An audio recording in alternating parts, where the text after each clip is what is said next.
안녕하십니까. 우열 목사입니다. 오늘 말씀해 보면 가장 영화로운 제사장의 얼굴에 하나님께서 똥칠을 하신다고 하십니다.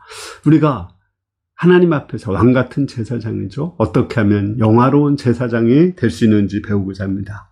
오늘 말씀은 말라기 2장 1절에서 6절 말씀입니다. 너희 제사장들아 이제 너희에게 이같이 명령하노라. 만군의 여호와가 이르노라. 너희가 만일 듣지 아니하며 마음에 두지 아니하여 내 이름을 영화롭게 하지 아니하면 내가 너희에게 저주를 내려 너희의 복을 저주하리라. 내가 이미 저주하였나니 이는 너희가 그것을 마음에 두지 아니하였습니다. 보라, 내가 너희의 자손을 꾸짖을 것이요 똥 곧 너희 절기의 희생의 똥을 너희 얼굴에 바를 것이라. 너희가 그것과 함께 자하여 버림을 당하리라. 만군의 여호와가 이르노라. 내가 이 명령을 너희에게 내린 것은 레위와 세운 나의 언약이 항상 있게 하려 함인 줄 너희가 알리라. 레위와 세운 나의 언약은 생명과 평강의 언약이라. 내가 이것을 그에게 준 것은 그로 경외하게 하려 함이냐.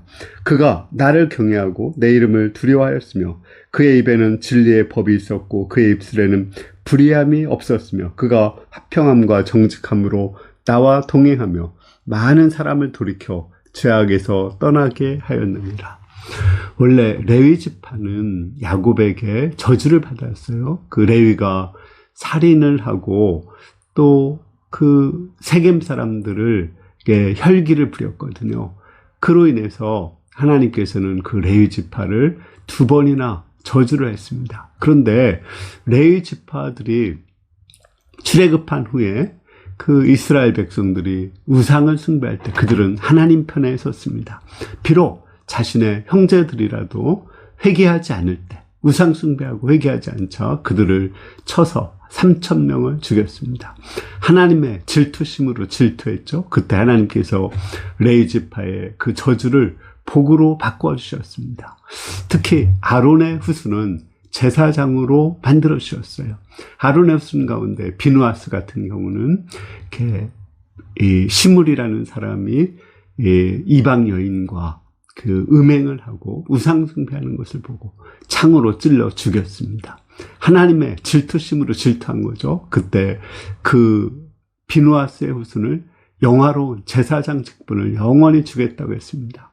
그런데 그 비누아스의 후손 가운데 엘리 같은 자는 또 하나님을 영화롭게 하지 않고 하나님을 멸시하고 자기 아들을 존중히 여기고 하나님의 제물로 자기 아들의 배를 채우게 하고 자기 아들이 성전에서 음행을 하는데도 책망을 하지 못했어요. 하나님은 그 후손들을 징벌해서 없애버렸습니다. 하나님은 그 대신에 이제 사독의 제사장들을 세웠습니다. 근데 이 사독의 제사장들도 지금 하나님의 이름을 경멸히 해서 가장 좋은 제물로 하나님께 드려야 되는데 눈 먼 것, 병든 것, 다리 저는 것 이런 것을 눈 감아주고 커미션을 받고 이런 것으로 제사를 지냈습니다. 하나님의 이름을 경멸히 여기는 거죠. 하나님은 이러한 제사장들의 얼굴에 똥칠을 한다고 했어요. 제사장들의 옷에는 금은 보석이 그 가슴에도 어깨에도 달려서 얼마나 영화로운지 모릅니다. 그런 사람들의 얼굴에 똥칠을 해서 더럽게 하신다고 말씀했습니다. 그리고 그들에게 주었던 복을 저주로 바꾼다고 했습니다. 이를 볼 때 우리가 정말 하나님의 축복을 받고 영화로운 제사장이 되려면 하나님을 경외하고 가장 귀한 것, 또 가장 소중한 것으로 하나님을 드리도록 해야 되고 우리 자신도 드려야 됩니다. 그렇지 않을 때 하나님께서 우리를 경멸히 여기시고 버리신다는 걸 알 수가 있습니다.